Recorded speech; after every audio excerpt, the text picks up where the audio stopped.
Hello, it's 2 p.m. on Wednesday, the 22nd of February 2023. On today's show, I speak to CHERYL and FERNANDO, CEO of Global School Leaders, to talk to us about education in the upcoming national budget. But just before that, I'll speak to Nordin Abdullah. He talks to us about the budget allocation for the agriculture sector. I'm Jessy Chahal, coming to you live from Wisma Bernama right here in Kuala Lumpur. You're watching The Brief on Bernama TV.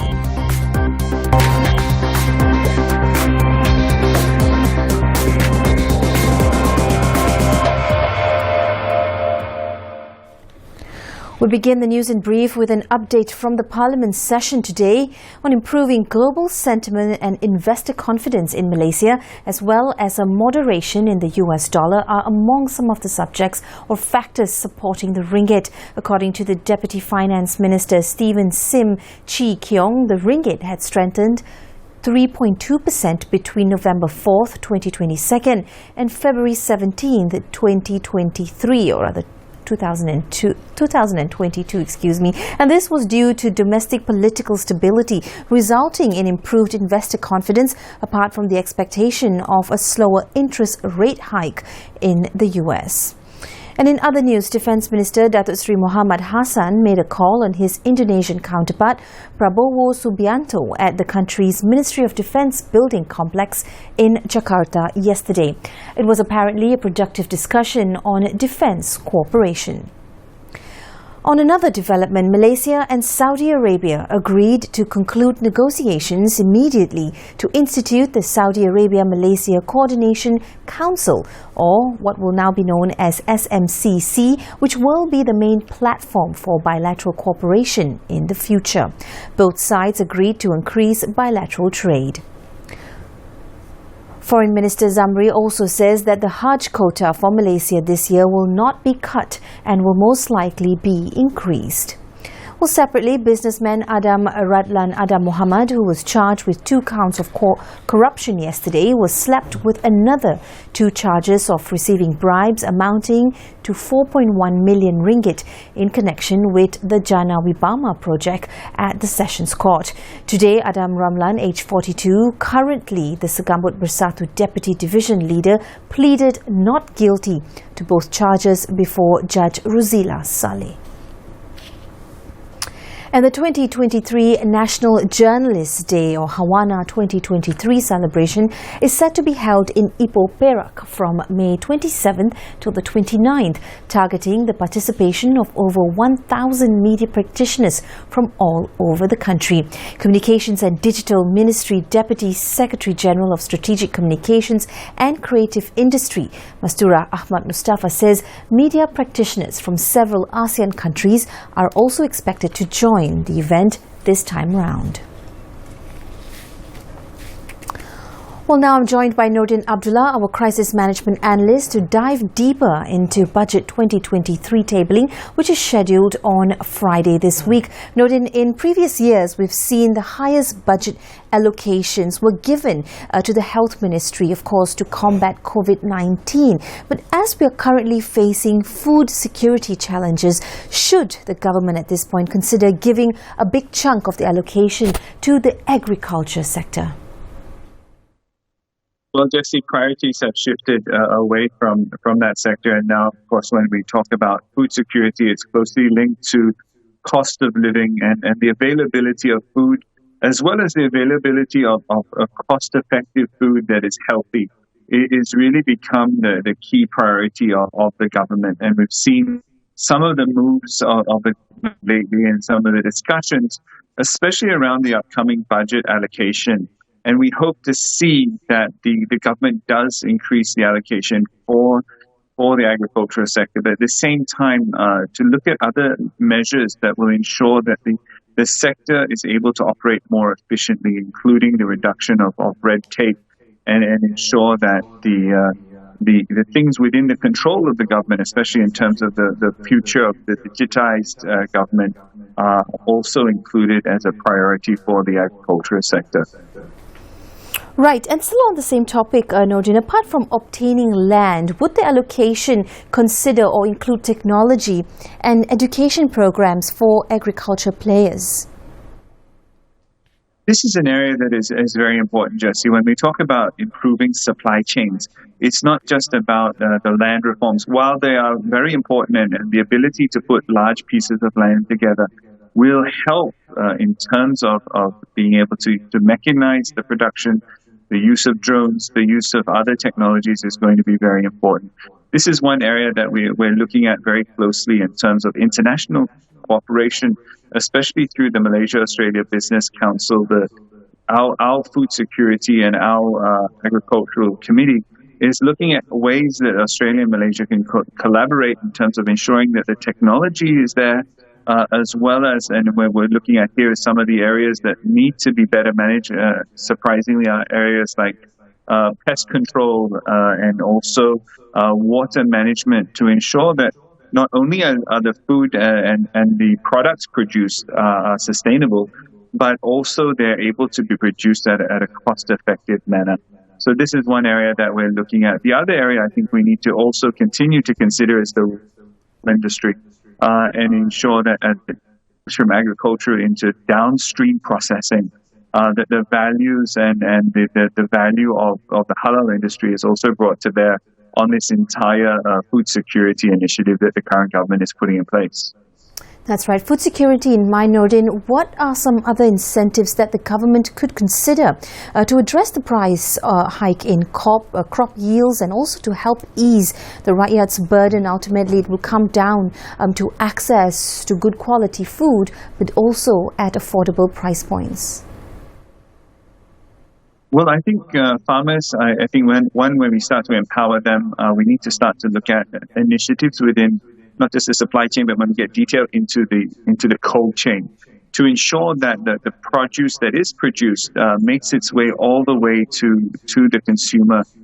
When you see the wastage within the supply chain not addressed, it almost doesn't matter how much a farmer produces if it doesn't make its way to a market, to a consumer, in a way that can be consumed. So at one end, we're talking about improving production and improving yields, but really food security and the availability of foods for consumers and ensuring that there's no wastage in the supply chain. It's going to be about investments into cold chain, into the technology, into the data, and into the management of it. So it's actually, everyone's keep talking about how agriculture is a dirty business. There's a lot of workers required. Globally, agriculture is becoming a high-tech, data-driven industry that it is all about managing the process, and it's more about data than people realize. And I think this is one area that I think when the government looks at readjusting the budgets, is ensure that the digitization of the sector and ensuring that the education of those involved in that sector is going to be in line with this need for further digitization, because it's about getting the food effectively from the farm to the fork. Absolutely, Nordin. We want to thank you for sharing your viewpoints. Of course, all heads now turned towards the budget tabling that will happen on February 24th. There is a structure, and the Prime Minister has said as much as possible they will try to adhere to those previously agreed structure. But of course, we are excited to see some focus areas, and as Nordin mentioned, the key priority areas as well in the new budget that will be tabled. It's time for a break right now. When I come back, I'll be joined by CHERYL and FERNANDO, CEO at Global School Leaders. She talks to us about education in the upcoming national budget. That comes on right after this break. Stay with us.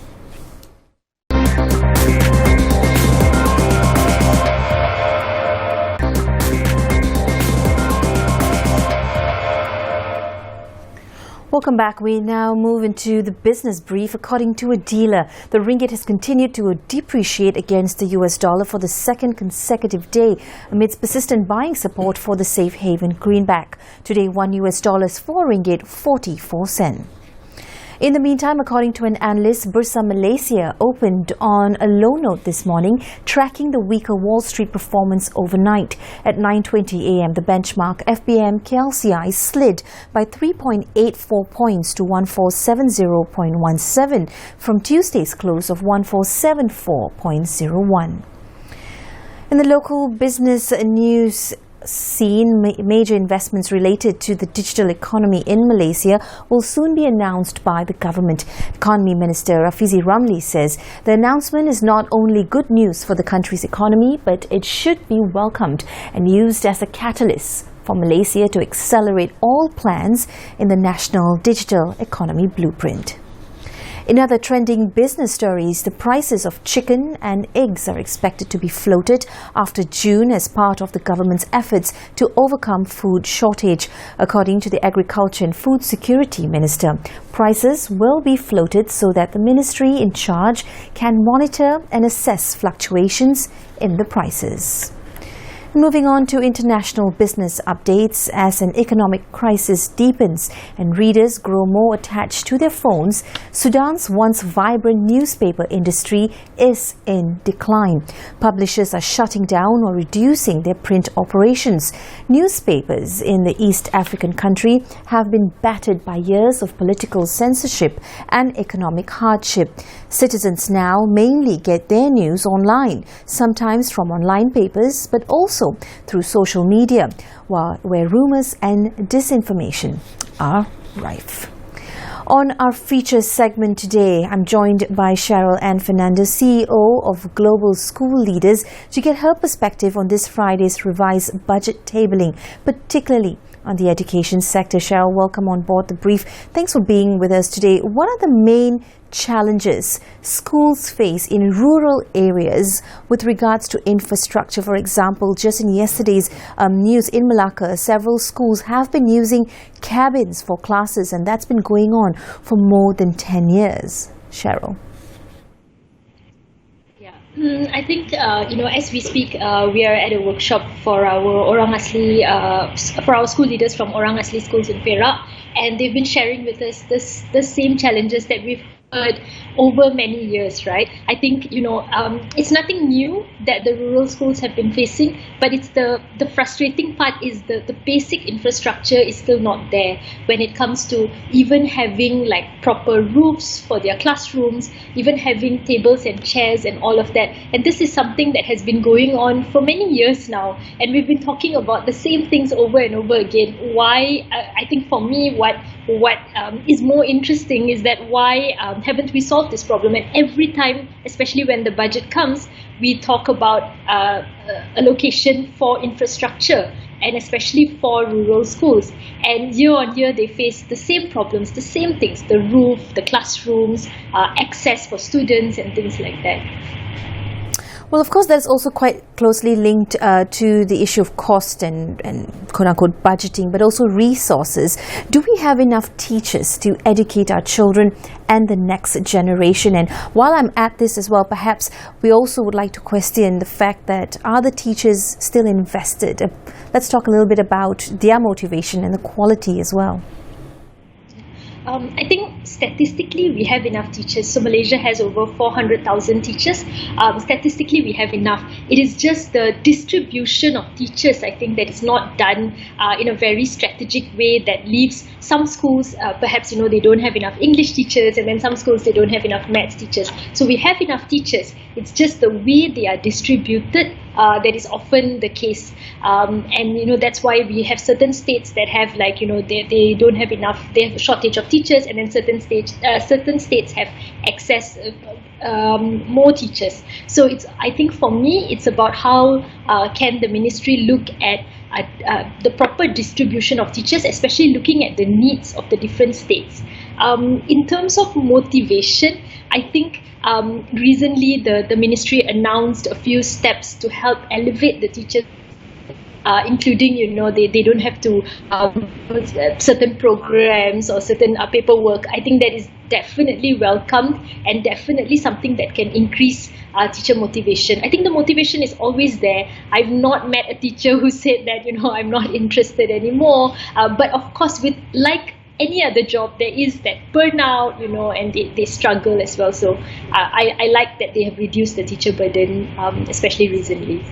That's right. As we talk about technology in education as well, in light of the Industrial Revolution 4.0, what type of facilities and infrastructure will be required to strengthen the country's education system in terms of going digital? I think it's the same things that we said just now. So if we look at digitalization, so then it's the basic. Does every school have a computer lab? Do we have enough computers for students? And besides that, I think for the rural schools especially, it is just access to strong internet. I think even that, the basic part is missing for them. So, what more digitalization or even computers and computer labs? So it's looking at each school as a need-by basis and looking at what these schools need in order for them to succeed. So some schools are quite advanced. They have lots of donations, they've got lots of infrastructure, but some schools still struggle. So how can the budget allocation be more equitable to ensure that we are reaching out to the schools that need it the most, especially in terms of digitalization? What is definitely needed in schools is good food, fresh food and quality food. Should the budget allocate more for students' food programs? And in sort of relation to that as well, how will it address the issue of the rising cost of food faced by canteen operators, for example, which eventually affects parents' expenditure for the school children overall? I think recently also they released to show the students who are malnourished and the students who struggle with nutrition, they would definitely not be able to perform as well as their peers. So keeping into account how much can the budget allocate for nutrition or for healthy food for the students is definitely essential. And I think again this goes into the whole part about making the budget equitable. So it's not every school that needs support in terms of food or allocation for nutrition or nutritious food, but how can we look at the schools who need it and provide them what they need the most. I remember when I was teaching, I think a lot of times my students would tell me, teacher, I'm so hungry, how can I learn? And it's true, you cannot learn when you're hungry, but how can the budget be equitable so that we are providing for these schools and not just a one-size-fits-all budget where, every school is going to get an allocation for this and that, but we are really looking at the needs of the school and especially nutrition for students, infrastructure, digitalization, and how can we look at these essential areas to make sure that it's covered. Chahal, thank you very much for weighing in. Of course, we are also excited to see what the budget has in store for the education sector. We'll check in with you again. Till then, take care.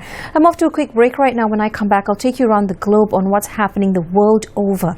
The International, up next.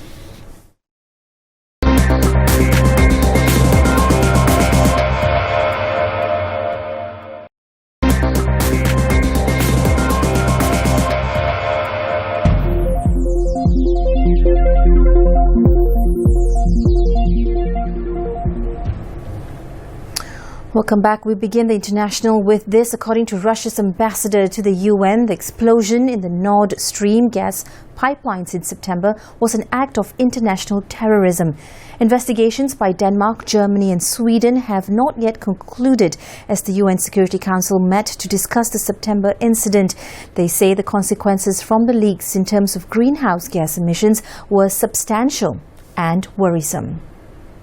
Moving on, a key border crossing between Pakistan and Afghanistan remained closed for a third day on Tuesday. Thousands of goods vehicles stuck and businesses facing losses as officials from both sides try to broker a solution. The authorities on February 19th closed Turkum, the main point of transit for travellers and goods between Pakistan and landlocked Afghanistan. The reason for the closure was not entirely clear, though officials on both sides have said they were in discussions to resolve the issue. Authorities say bird flu has killed at least 716 sea lions in protected areas across Peru since mid-January as the virus's H5N1 strain spreads throughout the region. In recent weeks, crews from Peru's National Forestry and Wildlife Service have collected and buried hundreds of sea lions from several beaches along Peru's central coast. Peru recorded its first case of the virus in November in birds in the north of the country. Since then, it has killed around 63,000 birds. In other news, the first ever marijuana harvest festival in one of the most violent regions of Paraguay has sparked the hopes of local farmers pushing for the legalization to grow the plant for medicinal use. The rural community in Eguarito in eastern Paraguay welcomed hundreds of visitors over the weekend for a cannabis tour of the farms. Visitors were invited to trim their own plants. In Paraguay, cannabis for medicinal use has been legal since 2017, but it must be imported as local cultivation is not authorized.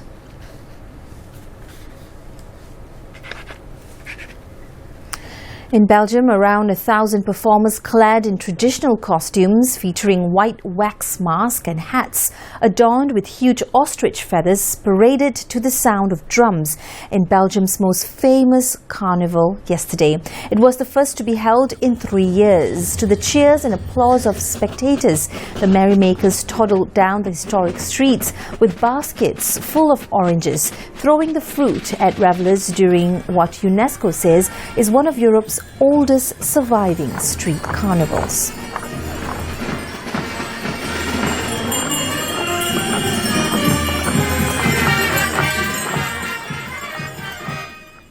And California poppy fields are blooming early this year in parts of the state. The beautiful orange glow can be seen from miles, carpeting the hillsides of Walker Canyon, one of California's most prominent poppy reserve trails in Lake Elsinore.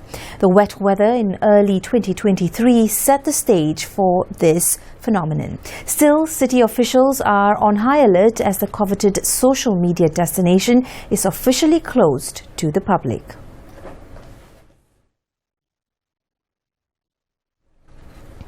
And here's what's trending on the mighty blue bird nationally on Twitter. #SPM 2022 is trending. Good luck to all candidates. Just do your best. Well, that's all we have for now. The Parliament session continues at 2:30 p.m. today. I'm Jessy Chahal. This has been The Brief on Burnama TV. Thanks for watching.